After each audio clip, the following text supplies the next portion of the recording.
এই মুহূৰ্তত মই পাণবজাৰত আছোঁ আৰু পাণবজাৰত বিভিন্ন প্ৰান্তৰ পৰা বিভিন্নগৰাকী আহি উপস্থিত হৈছে আৰু এই মুহূৰ্তত NKTV দৰ্শকসকলক আমি পৰিৱেশটো দেখাবলৈ চেষ্টা কৰিছোঁ।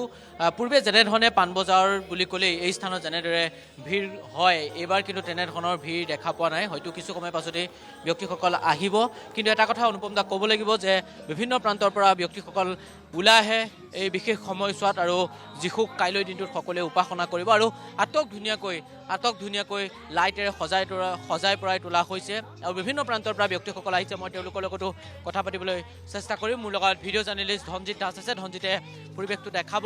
এয়া হৈছে গুৱাহাটী মহানগৰী পাণবজাৰৰ পৰিৱেশ। পাণবজাৰত এইদৰেই বৰদিন উপলক্ষে এনেধৰণে তেওঁলোকে সজাই পৰাই তোলা হৈছে। বিভিন্ন প্ৰান্তৰ পৰা ব্যক্তিসকল আহি এই পৰিৱেশ চাবৰ বাবে আহিছে।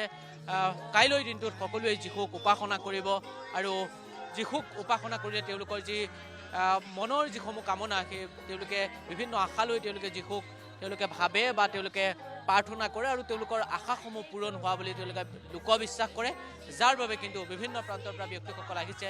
এয়া পৰিৱেশটো মই পাণবজাৰৰ পৰা দেখাবলৈ চেষ্টা কৰিছোঁ। গুৱাহাটী মহানগৰীৰ বিভিন্ন প্ৰান্তৰ পৰিৱেশ আমি দেখাবলৈ চেষ্টা কৰিম। কেইগৰাকীমান বাইদেউক দেখিছোঁ, অকণমান মই কথা পাতিম। ক'ৰ পৰা আহিছে আপোনালোকে?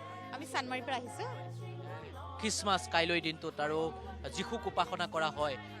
আপোনালোকো আহিছে এই পৰিৱেশটো, বৰ ধুনীয়াকৈ সজাই পৰাই তোলা হয়। বহুত ভাল লাগিছে। আমি চানমাৰীৰ পৰা আহিলোঁ, ইয়ালৈ বুলি আহিছোঁ। ইয়াৰ পিছত আমি আপোনাৰ পাণবজাৰ নেহেৰু পাৰ্কৰ ওচৰত যিটো চাৰ্চ আছে তালৈ যাওঁ। খুবেই ভাল লাগিছে। ল'ৰা দুটাকো লৈ আহিছোঁ লগতে। আৰু যেনেধৰণে ভিৰ দেখা যায় এইবাৰ অকণমান কম, পূৰ্বে যথেষ্ট লোক আহে। এইবাৰ একচুৱেলি 25ৰ দিনা বেছি ভিৰ হয় ইয়াতে। কাইলৈ নিশ্চয় হ'ব চাগে। আৰু খুব সুন্দৰ দৃশ্য কল্পই দেখুৱালে, খুব সুন্দৰ দৃশ্য। যোৱা হ'ব এতিয়া পাণবজাৰ যাম, পাণবজাৰ চাৰ্চত যাম আৰু সেইখিনিয়ে।